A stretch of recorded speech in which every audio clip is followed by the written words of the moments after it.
Good morning. I'm starting a new series of videos using some new software, and I thought I would address the issue of the transits for November the 11th.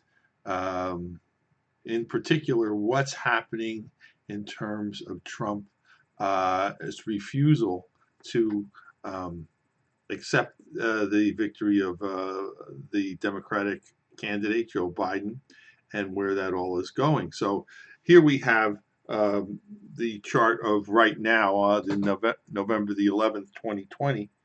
And what we see is that the moon is in the last phases of the lunar cycle. It's towards the end of the lunar cycle. And the thing about it is that Mars is still retrograde, and everything seems to be really kind of backlogged in the courts. Trump is not winning. The Supreme Court has made statements as to their unwillingness to change or invalidate and make unconstitutional the Affordable Care Act. So the Trump administration in general is really slogging through a lot of resistance at this point. The Mars retrograde bears witness to that. The other piece is that it's towards the end of the lunar cycle, which was really characterized by the victory of the Democrats.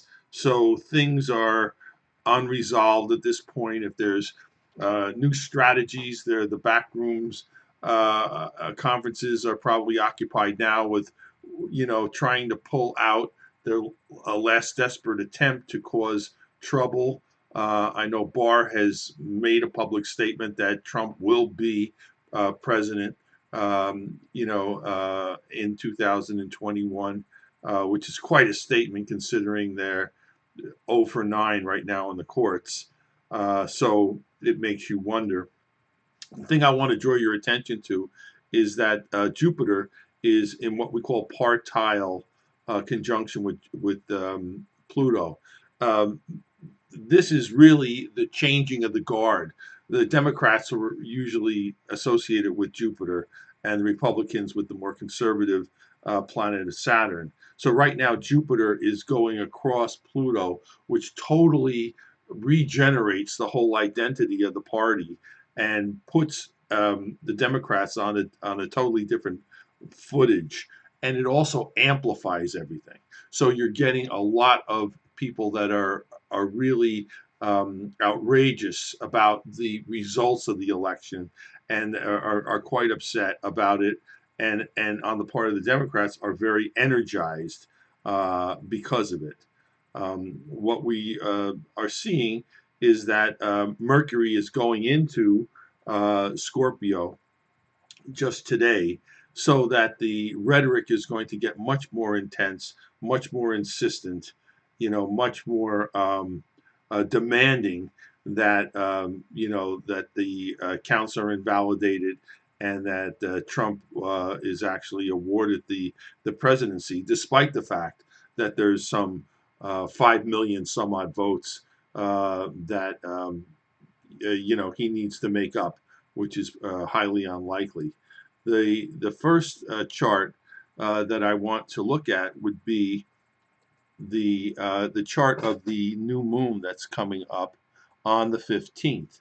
Okay, this is on Sunday, which, by the way, is when there's going to be a massive rally in Washington on the part of the pro-Trump population. And what we see is there's that new moon in Scorpio, so it's a very passionate sort of event. The new moon actually occurs at 7 a.m. And things are kicking off. What we see is that Mars is now at this point direct.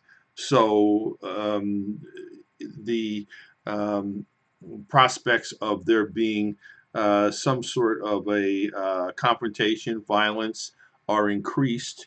You're still seeing that Jupiter quite close to Pluto, and that aggravates the situation in terms of people not being able to adjust to the changes that are coming up and reacting in a way that's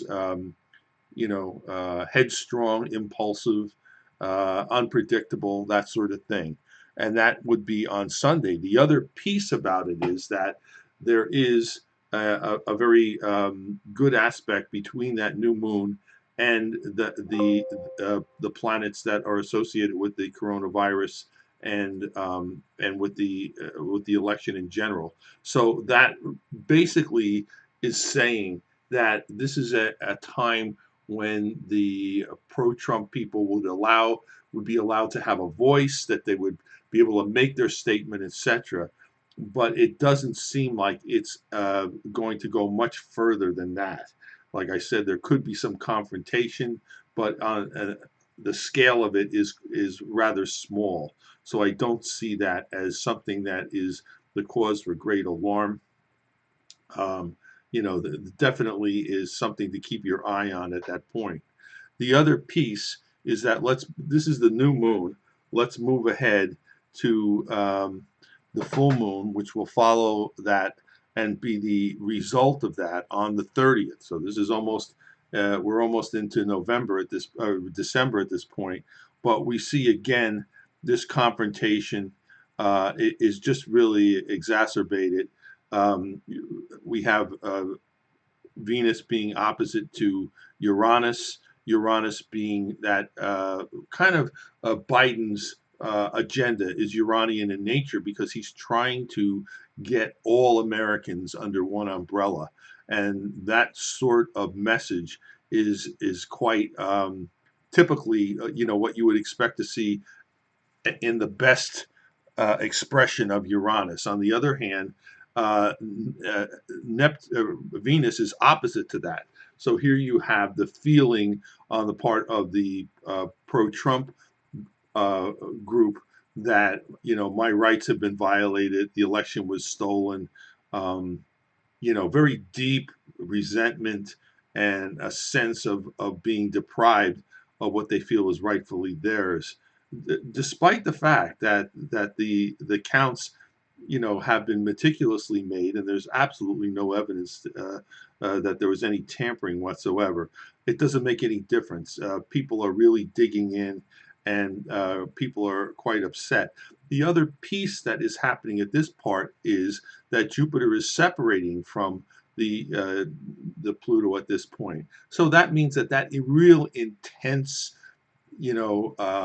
anger and frustration and initial emotional turmoil is starting to lose some steam. And there's at this point, I see this as a growing awareness that we really have to face the facts that there will be a Democratic president, and there's really that's how democracy works. And regardless of who likes it and who doesn't, the fact is that we're going to be moving forward. This Uranus on the cusp of the seventh house, it really is like almost like a reasonable introduction of that sort of change. It tries to be diplomatic. It tries to include people. There are people that just will not listen to that, and that's part of the dynamic that's apparent at this time. The last piece that I want to look at is right around Christmas time. And there is, at this point, a real strong connection between that Mars, which is the planet of assertion, aggression, violence, if you will, doing things taking action on things, very passionate, and Pluto itself. So Pluto's at 23 of Capricorn, Mars is at 23 of Aries, and at the same time, the Sun is going to be parallel with Pluto. So that adds a lot of force to it. So it could be that right around Christmas time, there's some sort of an issue, something comes to a head, some issue, it becomes really, really apparent that it needs to be,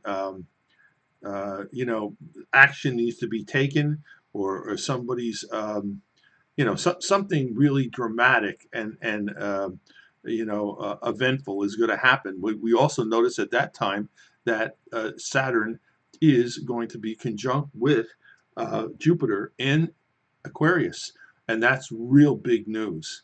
So this basically ushers in a new era of an Aquarian nature. That is to say, universal principles are going to be looked at with more focus, with more intensity, with more priority. At the same time, controls from the big state could start to get in the way, and I think that's the issue that the pro-Trump people have.